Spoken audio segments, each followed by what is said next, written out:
views and opinions expressed in this program are those of the participants and do not necessarily reflect the views of BronxNet or the program underwriters.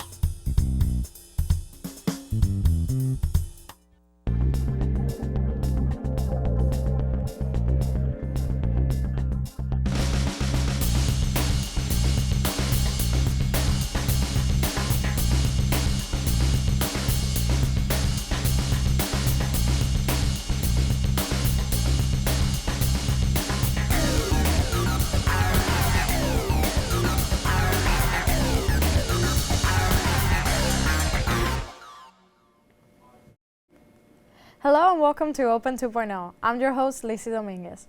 Our guest today is an artist and director based in New York City. His sculptures and paintings often show surrealist wonderlands that are occupied by familiar characters with a twist. Please welcome to the show, Jim McKenzie. Welcome to 2.0. Thank you. I want to start about telling me about your origins. So tell me a little bit about yourself. What motivated you to become an artist?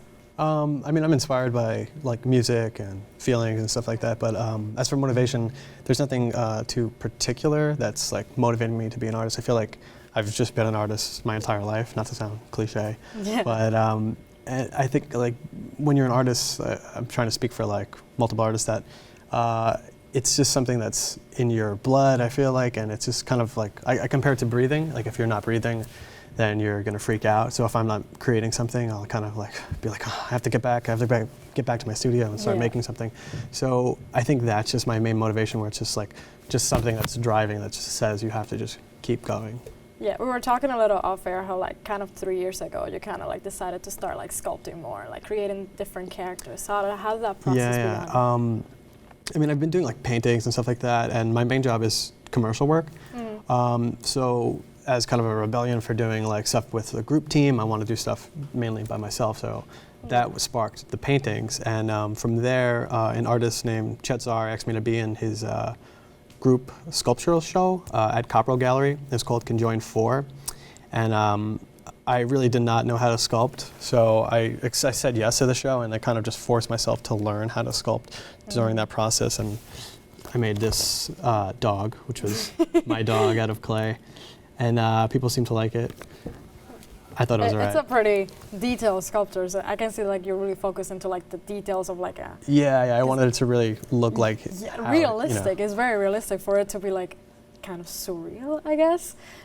You mentioned before that you got inspired by music. Is there any musician or other type of artist that motivated you? Yeah, definitely. I mean, I really like the artist Nick Drake, and the trailer for my show Lost Magic was inspired by one of his songs, Made to Love Magic. And I feel like it's just a theme where it's just very like dreary, like kind of depressing, where you know, you have all this magic as a child and then you lose it as an adult. And that's another theme that I connect with. Not for me, I mean, I'm full of magic. In general, like sometimes you feel like you look back on when you were little and you see nowadays when you're as an adult and you're like, I think I lost all my innocence, what happened in the way? Yeah.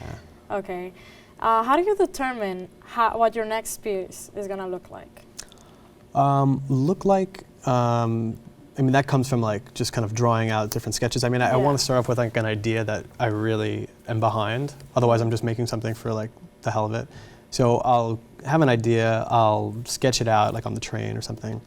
Then I'll work it up in Photoshop. You have a stylus and a Wacom tablet, and you just kind of draw right into the computer. And once I have like the basic idea, I'll start sculpting right away. And it's a back and forth, you know, you're sketching, you're sculpting, and you're kind of taking pictures of it, throwing it into Photoshop, tweaking it a little bit.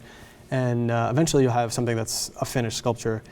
So once the sculpt is done, I'll shoot that again, bring it into Photoshop, and then do like different color tests. So the piece right here is a raccoonicorn. And at first he was gonna be blue, he was gonna be purple, and I made a bunch of different variations of him until I landed on pink, and you know, you just kind of go back and forth with like sketching and making it. I actually painted his wings 5 different times until it was just right. I was like, no, it's too pink, it's too purple, and then finally I kind of had this nice gradient to it. So it wasn't like there's like a one idea and you go straight up with that? Sometimes there is. I mean, it's good to have like a main idea and then just aim for it. Yeah, of course. But then always you're gonna like find different things that are it kind of always change in the way. Yeah. So what exactly is, when you do like specific like piece or like let's say a collection even, what do you try to express? for most of the time? I think all pieces that I make are different because they're all kind of based off of my emotions. So sometimes I'm feeling, blissfully joyful, and I'll make something that's like overly, happy. There's rainbows everywhere, and then other times there's like hints of sadness in there. So it just all depends, and they all vary. But I want them to feel kind of consistent, where it's like it's a world. Like you look at it as a whole, and you'll kind of understand. Of course. But I think overall, probably I want people to feel happy. Of course. That's sometimes the overall feeling someone wants to depict.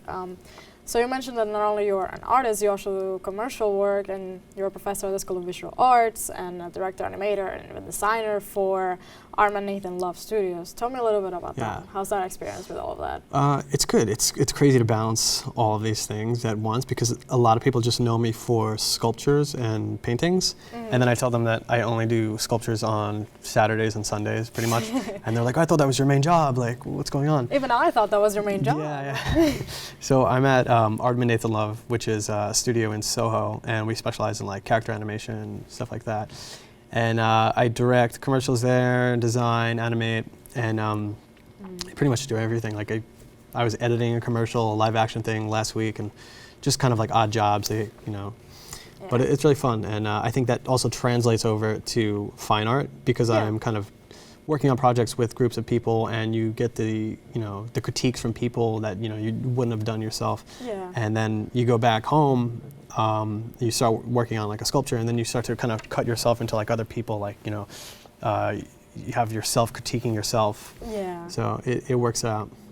I mean, I've always heard that you are your own critic in a way. No matter how many things people tell you, at the end of the day, it's like what you think of your art that makes it like I hate it. more significant. Yeah. You hate it? I mean, you're never really going to be like 100% pleased with yourself. Yeah, like people are like, I could say like, oh my God, that's amazing. Then you're gonna be like, I could have done a little better. Yeah. That's true. Like I find myself with that. So you like, it's like kind of difficult to like balance all these other jobs, but like trying to create. Do you have any problems with deadlines and stuff like that? Yeah, deadlines are always an issue, because I'm assuming especially for gallery work and like things that you have to submit and everything. My first show, Lost Magic, was for Copro Gallery, and they gave me 2 years to put it together. And it sounded like a long time. It was like, 2 years. To me, I thought that work came out like in 6 months. Like, it's already, let's Technically, it kind of did, because it was just made during weekends, and I get home at like 9 o'clock at night, so it's like from 9 to 12 I'll be working on that, and then just weekends. Yeah. 2-year process. So now that we're talking about Lost Magic, let's tell me like a little like of the highlights of like the opening night and all that happened. It was very rewarding and just like a breath of fresh air, because it was 2 years of like, oh my God, I'm not going to make this. I'm going to make every single night. I was like having nightmares, like I'm not going to make this deadline. These pieces are terrible. Nothing makes sense. Like, am I really conveying what I want to convey? And then I did it, and then people actually liked it, and I was like, oh my God, it worked. Okay, so great. There was like a lot of people at the gallery talking to people you. showed up, and people were like, oh, I really like your stuff. And it was like the first time I really kind of got that from people. So it was interesting. Okay.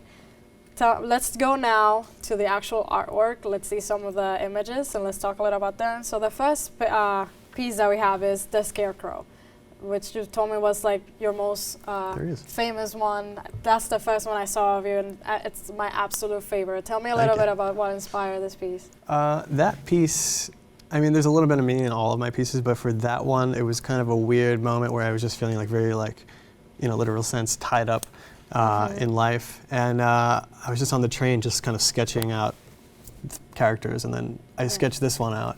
And I was like, oh, that's really cool. I was kind of connected with scarecrows, as weird as that sounds. And I even modeled some of his clothing after mine, like my shoes and socks. Or his. So it's a little bit of me, but it's also his own character. And he doesn't look like ordinary scarecrows. He's more human-like, but he doesn't really fit in. So it's like he's trying to do this job that he's not really made to be doing. You can see it in his eyes. Yeah. He just doesn't know how to be a And there's a crow. You're supposed to scare it away. What's he doing? Yeah, He's terrible. Standing there. Yeah. So the next piece we have is The Nest, which I found really interesting because it looks like a mold of yourself, basically, of half of your head. Tell me a little bit about this one. That one was just another I mean, that's a literal self-portrait right there. Yeah, of course. And I think I really connected to that one mostly out of all the pieces. I bet mostly because it was basically you. Because it was me. So, yeah, I really liked it. And I mean, it came from like a weird place where I just kind of felt like, again, I was just drowning in myself. And Yeah. as you can see, I'm drowning in my own hair. It's made of gold. And there's a lot of like symbolism in there that only I could really understand. Like, Yeah. I'm the third generation, so it's the three. And then you have like crows that are being born out of my head, but they're also dead, and just a lot of funky stuff. Oh, yeah. And I like that one. The next most. one we have is the Puggle Pillar, which is Puggle Pillar, yeah. it's amazing. It's hilarious. And in the picture that I have right here, Yeah, you're there in we it. are. We're out in the park. Out was of a a good one. calendar. Yeah. Talk to me about the piece. I actually did not know how I was going to be doing this, and I just kind of just went with it. I'm like, Yeah. I want to make a giant caterpillar out of my dog. I think it'd be hilarious. And I just started getting tubes. My boss made this robot with like tube arms, and I was like, can I borrow those tubes? And he's like, yeah, sure. So I have these like big tubes. I'm throwing garbage in there and throwing cement on and trying to figure it out. And then eventually I just made it. Yeah. And I was like, oh, wow, okay, it's done. And we took it to the park. I shot this shot with my friend, and some little woman was like walking by and was like, oh, that poor dog, what's he in that costume for? She thought it was a real dog. And then it sold like, at the "No, gallery. no." Yeah. That's great. Now, before we go to the latest piece, let's talk about your upcoming exhibit and what's that going to be all about. The next exhibit is a group show. So it's at Arch Enemy Arts in Philadelphia. And I have one piece in there. It's called Imaginary Menagerie 4, the 4th edition. And it's about mythical creatures, kind of cryptic zoology, where you have these like crazy, mine's called, what is mine called? Welcome to the Underworld. Welcome to the Yes, Underworld. forgot So the name of let's it. see that piece now. Let's see it. So we can talk a little about that. There it is. Really, It's a dog again. It's the dog again. It's Yeah. a recurring theme. I can see that.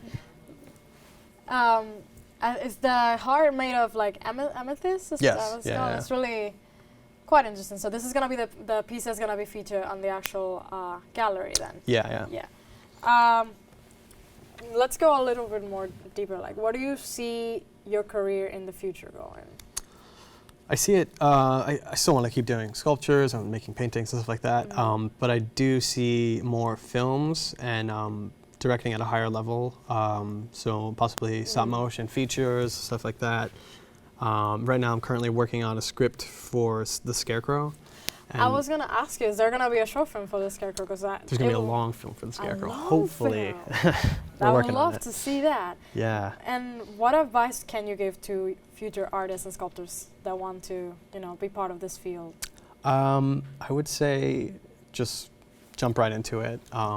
Don't be afraid. I know there's a lot of people that look down on artists. You say you want to be an artist, and people say, "Oh, well, what's your day job?" and stuff like that. Yeah. So, are you gonna have a backup? Are you gonna do yeah. something There's so else? much discouragement that goes into it, and people. They're gonna have their friends aren't gonna know what they're talking about. Their parents aren't gonna understand that they want to be an artist. But you just have to just jump right into it. And I mean, when I started off, there was people that like I admired, like different artists, and I know that you really put people you admire on like a higher pedestal. Of course. And it's very important to eliminate those pedestals, chop them down, put your own pedestal higher, and realize that hierarchies aren't really a thing. Because when you're an aspiring artist, you put the word aspiring there, and it kind of separates you from actual artists. But if you're an aspiring artist, no matter what level of art you're at, skill level, no matter how old you are, if you're 60 or 16 years old, it doesn't matter. If you're an aspiring artist, you're an artist. And you just have to realize that. And once you do that, just start going and work as hard as you can. Terrific. One last question. Where can people contact you? Like, you're in contact? Nowhere. You cannot contact me. Oh, wow. I'm so sorry. Disappointing. Yeah. You can go to my website. It's jimmckenzie.net. And send us an email. We'll write back to you. Terrific. Yeah. Thank you so much for coming joining Thank us you. on set today. Unfortunately, that's all the time we have for today. We'll see you next time right here on Open 2.0.